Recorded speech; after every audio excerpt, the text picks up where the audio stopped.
How's everybody doing this morning? Original 13 here. It's coming at you this Sunday morning. Um, was it February the 18th or something? Where we at? Yeah, the 18th. February 18th. And hope everybody's having a great morning.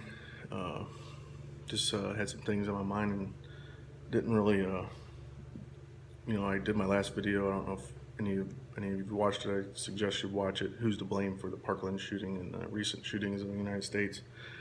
Who do we blame? But this most recent shooting definitely placed blame on the FBI. A lot of it, they were given tips not once but twice, at least we know of, possibly 3 times. So anyway, with that being said, I do want to say something. There's been a lot of talk about founding fathers, the founding fathers of our great nation, and that's why you see that flag right there behind me, because I believe wholeheartedly in the original 13 colonies and what they represented at the time, and even before that, when Jamestown was founded and so forth. So there's a lot of history in this country that I love, and I suggest you research it for yourself and don't believe everything you hear and read. Just go to the right sites, go to the right places, and gather that information. But besides that, I just want to get to this morning. I want to give some thoughts and about our founding fathers and what they represented when they came here. What they believed in and why. When they came here from England, what they believed in at the time and what was going on over in England. And there was a lot of things that led up to them leaving. I mean, you don't just up and leave your country, okay, unless there's a great reason to. So, they came here. There was a lot of tyranny going on with the king.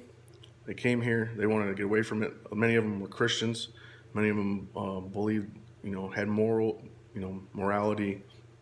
And they'll be like, oh, well, they were slave owners. Well, you tell me in the Bible where it says you can't be a slave owner. No, it does never. It never says that. It says if you're a slave, to be a good slave.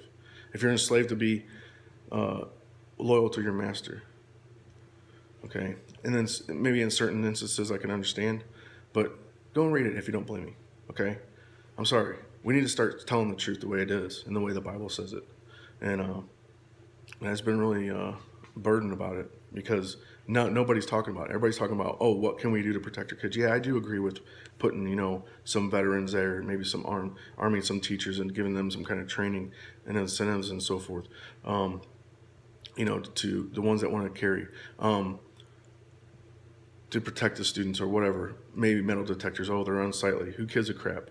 Okay, we do it, like the one guy said, we do it for stadiums, all these places. Do we do it because we want to prevent mass murder? Obviously we do, but we're also protecting the elite, the players.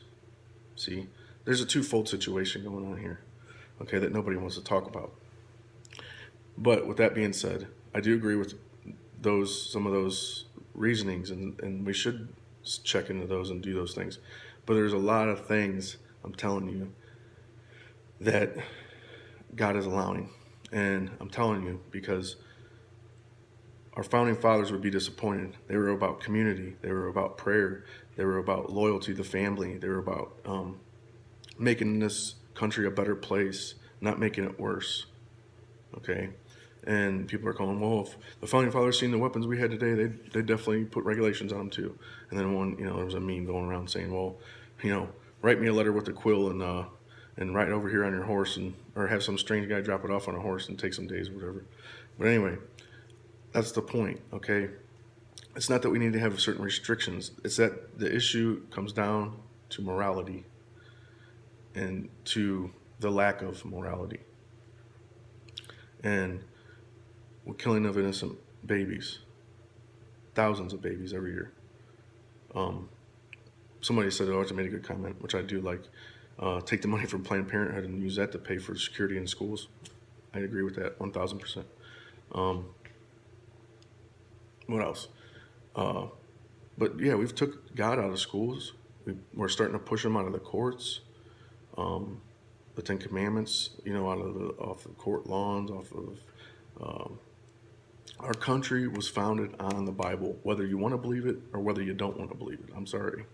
It was founded on the Bible and prayer. And we have so far gotten away from it that God, I think, is starting to be like, you know what? Fine. You want to walk away from me? This is what it's like when you walk away from me. Here you go. You want to have it your way? Here you go. This is what's going to happen. And I'm not saying God is not an evil God, okay? But he allows things to happen, okay? He allows things to happen to either awaken our hearts and minds to Him, or whatever the case may be. But I'm saying this out of truth and love, coming from the original 13. Our founding fathers were about Bible and prayer. If you don't believe me, go research it for yourself. I'm telling you the truth. We have to start getting down to the basics again. Original 13 out.